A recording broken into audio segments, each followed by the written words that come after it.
قیامت کے دن سورج 9 کروڑ 30 لاکھ میل کی دوری پر نہ ہوگا بلکہ 1 میل کی دوری پر ہوگا۔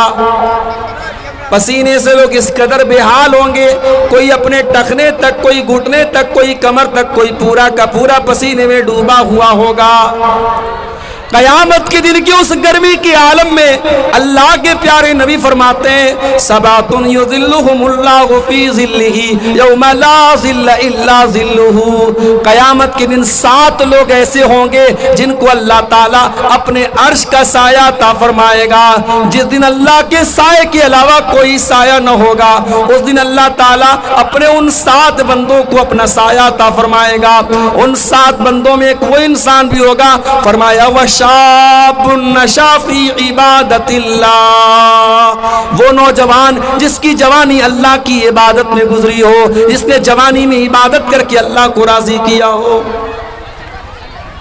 یہ عبادت کون کر رہا ہے؟ یہاں تو ہمارے نوجوانوں کی راتیں حرام چیزوں میں گزر رہی ہیں۔ کتنے نوجوان ہیں رات میں بیٹھ کر کے موبائل پر گندی چیزیں دیکھنا، غیر محرم لڑکیوں سے چیٹنگ کرنا، موبائل کا ناجائز استعمال کرنا ان کا شیوا بن چکا ہے، ان کی زندگی کا حصہ بن چکا ہے۔ شراب و شباب ان کی زندگی کا حصہ بن چکا ہے۔ میرے بھائیوں یاد رکھو، یہ وہ گناہ جو آپ راتوں میں کمرے بند کر کے اپنے بیڈ روم میں بیٹھ کر کے کرتے ہیں، ان گناہوں سے میرے بھائیوں ہمیں اور آپ کو ڈرنا چاہیے۔ انسان اگر پبلک کے سامنے، لوگوں کے سامنے بڑا نیک ہے، بڑا متقی ہے، بڑا پرہیزگار ہے، لیکن اکیلے میں اور تنہائی میں اگر وہ گناہ کے کام کرتا ہے تو یہ بہت خطرناک بات ہے، اور ایسے انسان کی نیکیاں قیامت کے دن اس کے منہ پر مار دی جائیں۔ اور اہل حدیث کا اسٹیج ہے، بغیر دلیل کے یہاں کوئی بات نہیں کہی جاتی۔ آئیے میں دلیل آپ کو سنا دیتا ہوں۔ ابن ماجہ کی صحیح روایت ہے، اللہ کے پیارے نبی صلی اللہ علیہ وسلم حضرت ثوبان رضی اللہ تعالیٰ عنہ سے فرماتے ہیں اے ثوبان لَعَالَمَنَّ أَقْوَامًا مِّنْ أُمَّتِي يَأْتُونَ يَوْمَ الْقِيَامَةِ، اے ثوبان قیامت کے دن کچھ ایسے بھی لوگ میری امت کے آئیں گے جو پہاڑوں کے برابر نیکی لے کر کے آئیں گے، پہاڑوں کے برابر وہ نیکی لے کر کے آئیں گے۔ فَيَجْعَلُ اللَّهُ عَزَّ وَجَلَّ هَبَاءً مَّنثُورًا، اللہ تعالیٰ ان کی نیکیوں کو برباد کر دے گا، ان کی نیکیوں کو اڑا دے گا، ان کی نیکیوں کو گرد و غبار میں تبدیل کر دے گا۔ حضرت ثوبان ڈر گئے، کہا اے اللہ کے نبی صفہم لنا وجلہم لنا، اے اللہ کے نبی ذرا اور کلیئر کر کے بتا دیجئے ان لا نکون منہم، تاکہ ہم ان میں سے نہ ہو جائیں، تاکہ ہم ان میں سے نہ ہو جائیں۔ حضرت ثوبان نے یہ نہیں کہا کہ اللہ کے نبی وہ کون لوگ ہوں گے، کہا کہ اللہ کے نبی ان کی کوالٹی بتا دیجئے، ان کی صفت بتا دیجئے تاکہ ہم ان میں سے نہ ہو جائیں۔ آج ہمیں دوسروں کے چھوٹے چھوٹے عیب نظر آ جاتے ہیں، اپنے بڑے بڑے عیب پر ہم پردہ ڈال دیتے ہیں۔ سوشل میڈیا کا دور ہے، فیس بک پر بیٹھ کر کے کمنٹ بازی کرنا، دوسروں کے کاموں پر کیچڑ اچھالنا، دوسروں کے کاموں میں کیڑے نکالنا، دوسروں کے صحیح کاموں پر تنقید کرنا، یہ آج ہماری فطرت بن چکی ہے۔ ہم دوسروں کے لیے جج بن جاتے ہیں اور اپنے لیے وکیل بن جاتے ہیں۔ معاف کرنا میرے بھائیوں، یہ نبی کے صحابہ کا طریقہ نہیں تھا۔ نبی کے صحابہ پہلے اپنے گریبانوں میں جھانکتے تھے، پہلے اپنی فکر کرتے تھے۔ حضرت ثوبان نے کہا اے اللہ کے نبی پہلے بتائیے وہ کون لوگ ہوں گے تاکہ ہم ان کی طرح نہ ہو جائیں۔ آپ نے فرمایا اے ثوبان وہ تمہارے ہی بھائی ہوں گے، تمہارے جیسے نماز پڑھنے والے ہوں گے، روزہ رکھنے والے ہوں گے، رات میں عبادت کرنے والے ہوں گے، بس ایک بات کی کمی ہوگی وَلَٰكِنَّهُمْ إِذَا خَلَوْا بِمَحَارِمِ اللَّهِ انْتَهَكُوهَا، پبلک کے سامنے تو بڑے نیک ہوں گے، ہر جلسے میں جائیں گے، ہر تقریر سنیں گے، علماء سے کے ساتھ سیلفی بھی لیں گے، علماء سے محبت بھی کریں گے، بظاہر تو بڑے نیک ہوں گے، بڑے دیندار ہوں گے، مگر ان کے موبائل کی براؤزر کی ہسٹری بتائے گی، ان کے واٹس ایپ کی چیٹنگ بتائے گی، وہ راتوں میں بیٹھ کر کے گندے کام کر رہے ہوں گے۔ وَلَكِنَّهُمْ إِذَا خَلَوْا بِمَحَارِمِ اللَّهِ انتهكوها، جب وہ اکیلے میں ہوں گے، جب وہ تنہائی میں ہوں گے تو وہ ناجائز کام کریں گے، وہ غلط کام کریں گے، وہ اللہ کو ناراض کرنے والے کام کریں گے۔ اپنی تنہائی کو گناہوں سے بچا لو میرے بھائی۔ دنیا میں ہم دیکھتے ہیں بڑے بڑے شاپنگ مالوں میں، ریلوے اسٹیشن پر، ایئرپورٹ پر، ہر جگہ آج کل کیمرہ لگا ہوتا ہے۔ یہ کیمرہ کیوں لگا رہتا ہے؟ اس کیمرے کا نام ہے سیکیورٹی کیمرہ۔ یہ کیمرہ جہاں لگا ہے تو چور بھی چوری کرنے سے ڈرتا ہے۔ کسی لڑکی کو چھیڑنے والا 1000 بار سوچتا ہے کہ نہیں یار کیمرہ لگا ہوا ہے، ریکارڈ ہو جائے گا۔ دنیا میں انسان کا بنایا ہوا کیمرہ آج انسان کو غلط کام کرنے سے روک رہا ہے۔ انسان ڈرتا ہے کہ نہیں بھائی ریکارڈ ہو رہا ہے۔ میں کہتا ہوں یہ انسان کا بنایا ہوا کیمرہ ہے، یہ تو خراب بھی ہو سکتا ہے، یہ تو بیکار بھی ہو سکتا ہے۔ اس کیمرے میں جو چیزیں ریکارڈ ہو رہی ہیں ہو سکتا ہے 1 مہینے کے بعد وہ ڈیلیٹ ہو جائیں، مگر ایک کیمرہ ایسا بھی ہے جو ہر چیز کو ریکارڈ کر رہا ہے اور 24/7 ریکارڈ کر رہا ہے، ہر وقت کو ریکارڈ کر رہا ہے، اور وہ کیمرہ کبھی خراب ہونے والا نہیں، وہ کیمرہ کبھی برباد ہونے والا نہیں۔ اور وہ کیمرہ کون سا کیمرہ ہے؟ فرمایا وَإِنَّ عَلَيْكُمْ لَحَافِظِينَ كِرَامًا كَاتِبِينَ يَعْلَمُونَ مَا تَفْعَلُونَ، میرے بندو ہم نے تمہارے اعمال کو ریکارڈ کرنے کے لیے کرامن کاتبین کو تمہارے اوپر مقرر کر دیا ہے، جو تمہارے ایک ایک عمل کو ریکارڈ کر رہے ہیں، ایک ایک عمل کو لکھ رہے ہیں۔ ہم جب راستہ چلتے ہیں نا، اب یہ عورتیں بھی جلسے میں ماشاءاللہ آئی ہوئی ہیں، لیکن افسوس کے ساتھ اور معذرت کے ساتھ کہنا پڑتا ہے کہ ہمارے یہاں جلسے میں بھی میلے والا ماحول ہے۔ ادھر جلسہ ہو رہا ہے، ادھر دکانیں لگی ہیں، چوڑی بک رہی ہے، کھلونے بک رہے ہیں، عورتیں اور نوجوان لڑکیاں وہاں پہ کھڑی ہیں، پھر وہاں پہ لڑکے بھی کھڑے ہیں اور صاحب تماشا بنا کے بیٹھے۔ ہمارے منتظمین سے بھی میں بڑے ادب کے ساتھ کہنا چاہتا ہوں، میں بہار کے جلسوں میں بھی جاتا ہوں، بعض جگہوں پر لوگوں نے سختی کی، جلسے کے پہلے اعلان کر دیا کوئی میلہ ویلا نہیں لگے گا، کوئی دکان نہیں لگے گی۔ 2-4 جگہوں پر ایسا کیا گیا، اس کا اثر بھی ہوا ہے۔ آپ کے نیپال میں دیکھتا ہوں جہاں بھی جلسہ ہوتا ہے وہاں میلے وغیرہ ضرور لگتے، اس پر آپ کو تھوڑا روک لگانے کی ضرورت ہے۔ اب عورتیں جا رہی ہیں راستے میں، اب آپ گزر رہے ہیں وہاں سے، اب آپ بظاہر آپ کی نظر سامنے ہے، مگر کنکھیوں سے آپ کہیں اور دیکھ رہے ہیں، آپ کی کنکھی نگاہیں کہیں اور ہیں، آپ کی نظر ان عورتوں پر پڑ رہی ہے، لیکن بظاہر ایسا لگ رہا ہے کہ آپ سامنے دیکھ رہے ہیں۔ اس کو کہتے ہیں نگاہوں کی چوری۔ اللہ قرآن میں کہتا ہے یعلم خائنۃ الاعین وما تخفی الصدور۔ اللہ کا کیمرہ اتنا شاندار ہے، اللہ کا کیمرہ تو یہ بھی دیکھ رہا ہے کہ تمہاری نظر کہاں پڑ رہی ہے، تم آنکھوں کی چوری کرتے ہو تو اللہ اس کو بھی جانتا ہے۔ وما تخفی الصدور، تمہارے سینے میں کیا چل رہا ہے اللہ کو وہ بھی پتا ہے، تمہارے دل میں کیا چل رہا ہے، تمہارے دماغ میں کیا چل رہا ہے اللہ کو وہ بھی معلوم ہے۔ اللہ کا ڈر آج ہمارے نوجوانوں کے اندر سے نکل رہا ہے میرے بھائی۔ ہمارے نوجوان آج بڑی تعداد میں شرک کر رہے ہیں، غیر اللہ کے آگے سر جھکا رہے ہیں۔ کتنی ہماری عورتیں ہیں، بچہ بیمار ہو گیا، کسی ڈھونگی بابا کے پاس، کسی اوجھا کے پاس، کسی شرکیہ منتر پڑھنے والے کے پاس جا کر کے اپنے بچے کو دم کروا رہی ہیں، بچے کے گلے میں تعویذ ڈلوا رہی ہیں۔ آج مسلمان کے گھر میں شرک ہو رہا ہے، اس سے بڑا پاپ کوئی اور نہیں ہو سکتا میرے بھائی۔ دنیا کا سب سے بڑا پاپ شرک ہے، اور آج ہمارے مردوں کے اندر بھی اور عورتوں کے اندر بھی شرک ہو رہا ہے۔ اور یہ پیشن گوئی اللہ کے نبی نے بیان کی تھی کہ میری امت کے اندر ایسے حالات بھی آئیں گے، میری امت کے اندر شرک کیا جائے گا۔ آپ نے فرمایا لا تقوم الساعة حتى تلحق قبائل من امتی بالمشرکین وحتى يعبدوا الاوثان۔ قیامت اس وقت تک نہیں آئے گی جب تک میری امت کے اندر شرک نہ ہونے لگے گا، میری امت کے اندر بتوں کی پوجا نہ ہونے لگے گی۔ اور مولانا الطاف حسین حالی نے 100-125 سال پہلے بڑا صحیح نقشہ کھینچا تھا۔ 100 سال گزر گئے مگر ایسا لگتا ہے مولانا حالی نے آج کے حالات کو سامنے رکھ کر کے یہ نقشہ کھینچا تھا۔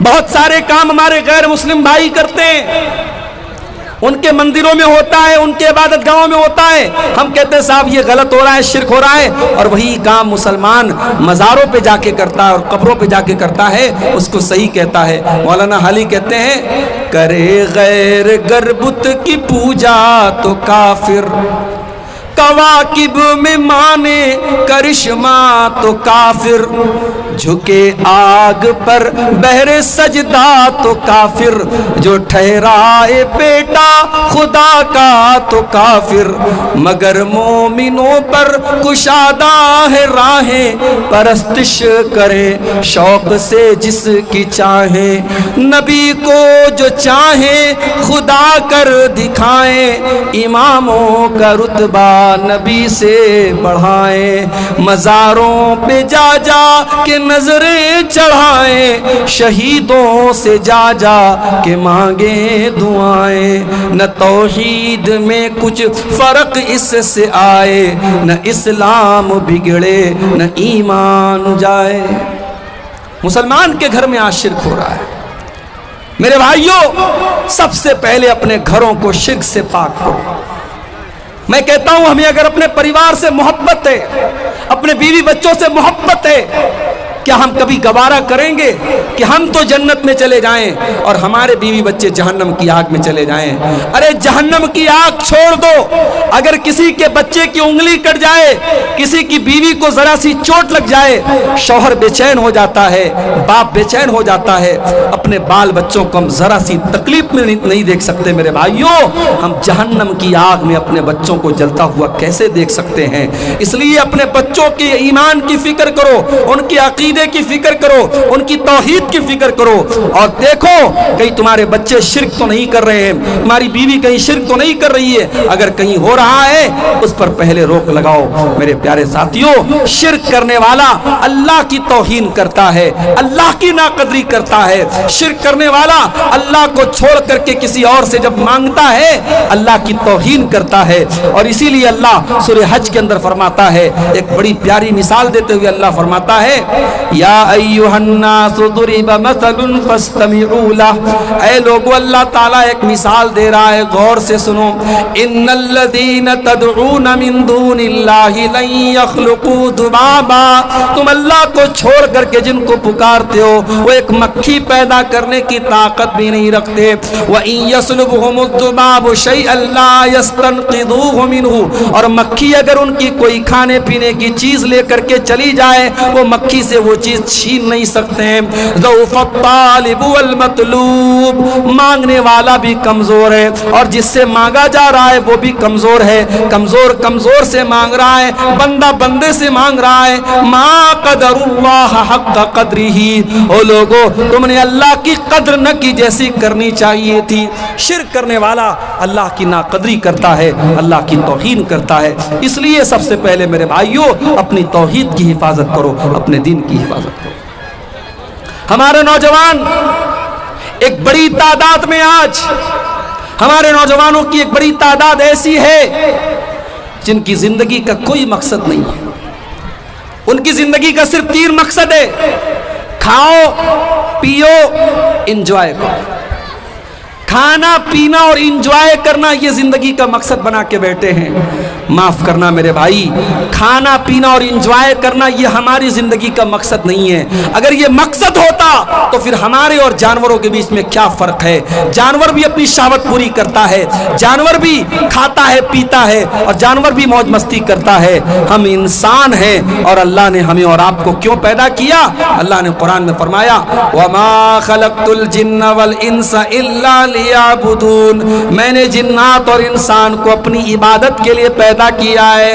قُلْ إِنَّ صَلَاتِي وَنُسُكِي وَمَحْيَايَ وَمَمَاتِي لِلَّهِ رَبِّ الْعَالَمِينَ، اے نبی آپ بتا دیجئے میرا جینا اور میرا مرنا اللہ تعالیٰ کے لیے ہے، میں اللہ تعالیٰ کے لیے جیتا ہوں اور اللہ تعالیٰ کے لیے مروں گا، میری نماز اللہ تعالیٰ کے لیے، میری قربانی اللہ تعالیٰ کے لیے۔ میرے بھائیوں، ہماری زندگی کا مقصد اللہ کو راضی کرنا ہے، اور اگر یہ مقصد ہم پورا نہیں کر رہے ہیں تو معاف کیجئے گا ہماری زندگی بیکار ہے۔ دنیا کی ہر چیز اپنے مقصد کو جب پورا نہیں کرتی ہے ہم اسے اٹھا کے پھینک دیتے ہیں، اور جو چیز اپنے مقصد کو سمجھتی ہے وہی کامیاب ہوتی ہے۔ کبھی آپ غور کیجئے، آپ موبائل استعمال کرتے ہیں، موبائل پر آپ فیس بک چلاتے ہیں، موبائل پر واٹس ایپ چلاتے ہیں، موبائل پر ویڈیو دیکھتے ہیں، موبائل پر کیلکولیٹر بھی ہے، موبائل پر گیم بھی ہے، موبائل پر الا بلا بہت ساری چیزیں ہیں، مگر کبھی آپ غور کیجئے جب موبائل پر کال آتی ہے، جب کسی کا فون آتا ہے، ویڈیو پیچھے چلا جاتا ہے، فیس بک پیچھے چلا جاتا ہے، واٹس ایپ پیچھے چلا جاتا ہے، کال اوپر آ جاتی ہے، کیونکہ موبائل کو بھی پتا ہے کہ میرا اصل مقصد کال کرنا اور ایک دوسرے سے بات کرنا ہے، موبائل پر کال اوپر آ جاتی ہے۔ میرے بھائیوں، کیا یہ افسوس کی بات نہیں ہے کہ ایک موبائل کو تو پتا ہے کہ میرا مقصد ہے، میرا مقصد کیا ہے، میری تخلیق کا مقصد کیا ہے، مجھے کیوں بنایا گیا ہے؟ اور اس سے بڑھ کے بدنصیبی کیا ہوگی کہ انسان کو اپنی زندگی کا مقصد نہ پتا ہو، اور انسان صرف کھانے کمانے اور انجوائے کرنے اور موج مستی کرنے میں اپنی زندگی گزار دے۔ میرے نوجوان ساتھیوں، اپنی زندگی کے مقصد کو پہچانو اور آگے بڑھیے۔ ہمارے کچھ نوجوان ایسے بھی ہیں جو دنیا کمانے کے چکر میں اتنے بیزی ہو گئے کہ ان کو آخرت کے لیے کوئی ٹائم نہیں ملتا۔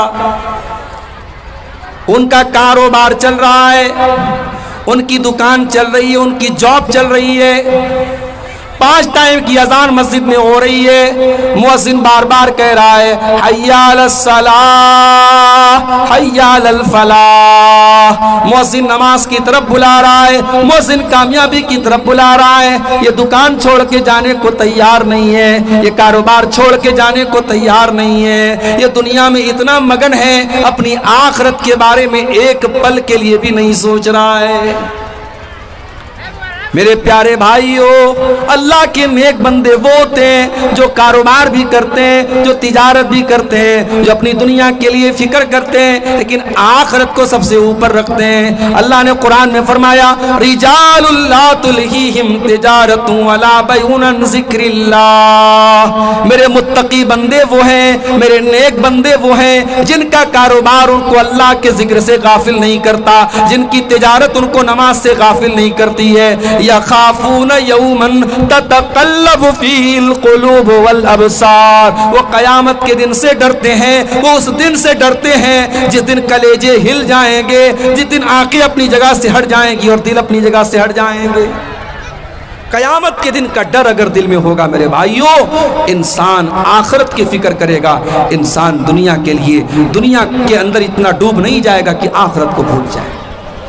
آج افسوس کی بات ہے، ہمارے بہت سارے نوجوان ایسے ہیں، ان کے پاس دنیا کی بڑی نالج ہے، ان سے آپ پالیٹکس کی بات کر لو بڑی نالج ہے، دنیا کی باتیں پوچھ لو بڑی نالج ہے، کرکٹ کے بارے میں پوچھ لو بہت جانکاری ہے، بالی ووڈ کی فلموں کے بارے میں پوچھ لو بہت جانکاری ہے، مگر نماز کا طریقہ پوچھ لو نہیں معلوم۔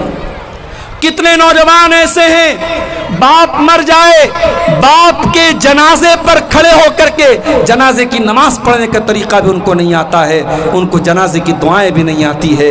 میرے پیارے ساتھیوں، اس سے بڑھ کے بدنصیبی کیا ہو سکتی ہے؟ ایک مسلمان اس قدر دین سے دور ہو، اسے اپنے دین کا بیسک علم بھی نہ ہو، اس سے بڑھ کے بدنصیبی کیا ہو سکتی ہے؟ اللہ قرآن میں کہتا ہے یعلمون ظاہرا من الحیات الدنیا وہم عن الآخرۃ ہم غافلون۔ کچھ لوگ ایسے ہوتے ہیں جو دنیا کے بڑے جانکار ہوتے ہیں، دنیا کی بڑی نالج ان کے پاس ہوتی ہے، لیکن آخرت سے بالکل دور ہوتے ہیں، بالکل غافل ہوتے ہیں۔ اور آگے بڑھیے، ہمارے نوجوانوں میں ایک بڑی تعداد ایسے نوجوانوں کی بھی ہے جو زناکاری اور بدکاری کی گندگی میں ملوث ہے۔ اور میں نیپال کی سرزمین پر بیٹھ کر بہت اعتماد کے ساتھ یہ بات کر رہا ہوں کہ آج ہمارے نوجوان لڑکے اور لڑکیوں کو زناکاری اور بدکاری کے گڈھے کی طرف لے کے جایا جا رہا ہے۔ میرے پیارے نوجوان ساتھیوں، اگر اپنے نبی سے محبت کرتے ہو، اگر اپنے نبی سے پیار کرتے ہو، تو آپ کے پیارے نبی نے دو چیزوں کی گارنٹی آپ سے مانگی ہے، اور اس گارنٹی کو اگر آپ نے پورا کر دیا تو جنت کی گارنٹی دی ہے۔ اللہ کے پیارے نبی کیا فرماتے ہیں؟ من یضمن لی ما بین لحیہ وما بین رجلیہ اضمن لہ الجنہ۔ جو مجھے اپنی زبان کی گارنٹی دے دے اور جو مجھے اپنی شرمگاہ کی گارنٹی دے دے، میں اسے جنت کی گارنٹی دیتا ہوں۔ اور اللہ کے نبی کو معلوم تھا کہ جب ایک نوجوان جوانی کی دہلیز پر پہنچتا ہے تو اس کے جسم کے اندر ہونے والی تبدیلیاں یہ تقاضا کرتی ہیں کہ اس کی اس خواہش کو پورا کیا جائے، اور اس خواہش کو پورا کرنے کے لیے اسلام نے نکاح کا سسٹم رکھا ہے۔ اسی لیے اللہ کے نبی نے نوجوانوں کو خطاب کرتے ہوئے فرمایا یا معاشر الشباب من استطاع منکم الباءۃ فلیتزوج۔ اے نوجوانوں، جب تم شادی کے قابل ہو جاؤ، جب تم شادی کی ذمہ داری اٹھانے کے قابل ہو جاؤ تو تم نکاح کر لو۔ جب تم شادی کر لو گے، جب تم نکاح کر لو گے، فَإِنَّهُ أَغَضُّ لِلْبَصَرِ وَأَحْسَنُ لِلْفَرْجِ، تو تمہاری آنکھیں جھک جائیں گی اور تمہاری شرمگاہ کی حفاظت ہو جائے گی۔ یہ بہت بڑی بات ہے۔ ایک انسان اگر شادی کے قابل ہو گیا، شادی کی ذمہ داری اٹھانے کے لائق ہو گیا، تو اس کی شرمگاہ کی حفاظت کیسے ہوگی؟ شادی کر کے ہوگی۔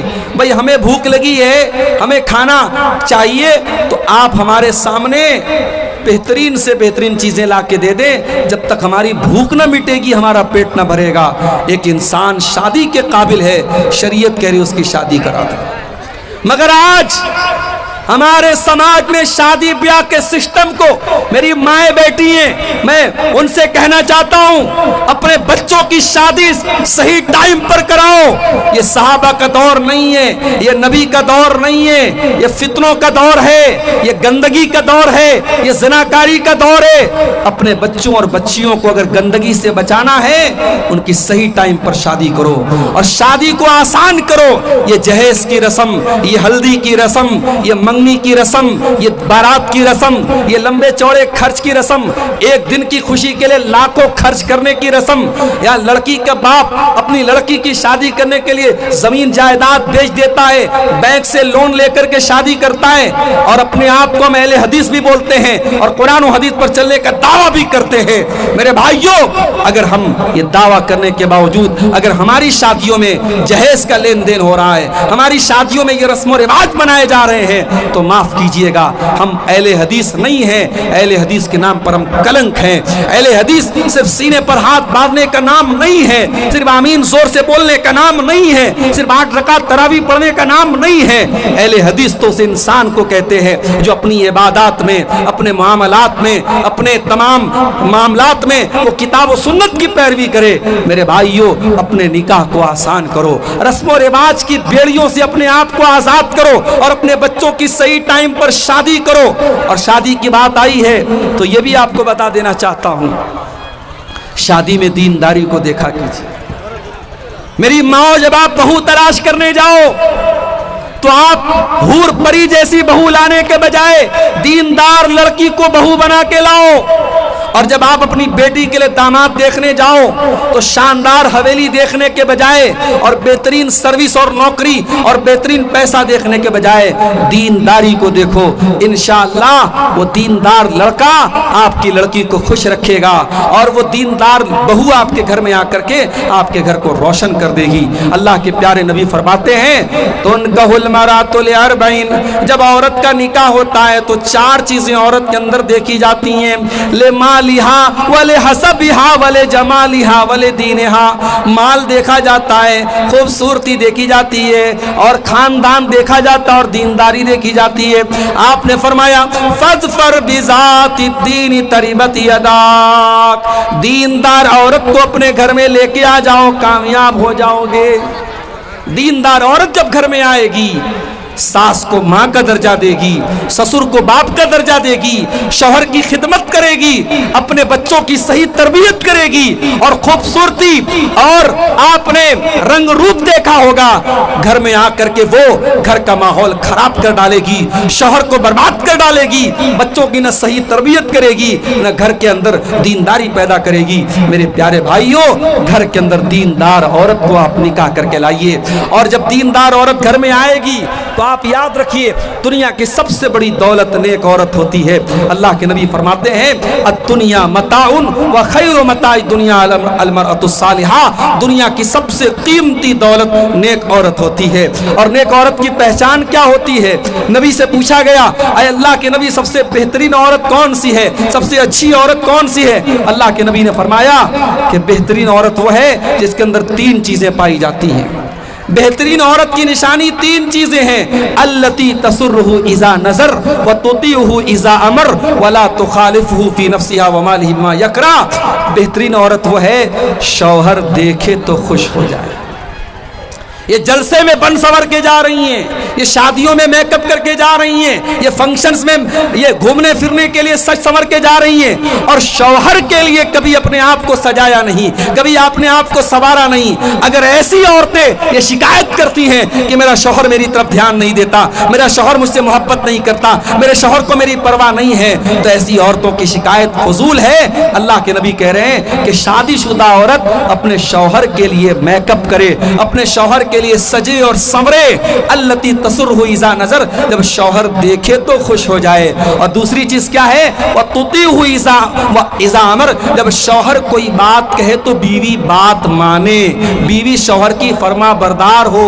میری مائیں بہنیں غور سے سن لیں، بعض عورتیں ایسی ہوتی ہیں ہر جلسے میں جاتی ہیں، ہر تقریر سنتی ہیں، ہر پروگرام میں جاتی ہیں، جمعہ کے خطبے میں جاتی ہیں، بڑی نیک ہوتی ہیں، بڑی دیندار ہوتی ہیں، مگر شوہر کی ایک بات نہیں مانتی، شوہر کے ساتھ عزت سے بات تک نہیں کرتی، شوہر کو اپنی انگلی پر نچانے کا کام کرتی ہیں. ایسی عورتیں کان کھول کر کے سن لیں، ایک شادی شدہ عورت جب تک اپنے شوہر کی بات نہ مانے، اس کی اطاعت نہ کرے، اس کو خوش نہ رکھے، وہ جنت میں نہیں جا سکتی ہے. اللہ کے نبی نے فرمایا کہ یہ دوسری نشانی ہے کہ عورت اپنے شوہر کی بات مانے. اور تیسری نشانی کیا ہے کہ جب شوہر کی کے مال کی اور اپنے عزت و آبرو کی حفاظت کرے، کوئی ایسا کام نہ کرے اپنے بارے میں جو شوہر کو برا لگے، اور شوہر کے مال کو بے تحاشا خرچ نہ کرے. تو میرے بھائیوں، نکاح کے موقع پر آپ دینداری کو ترجیح دیجئے.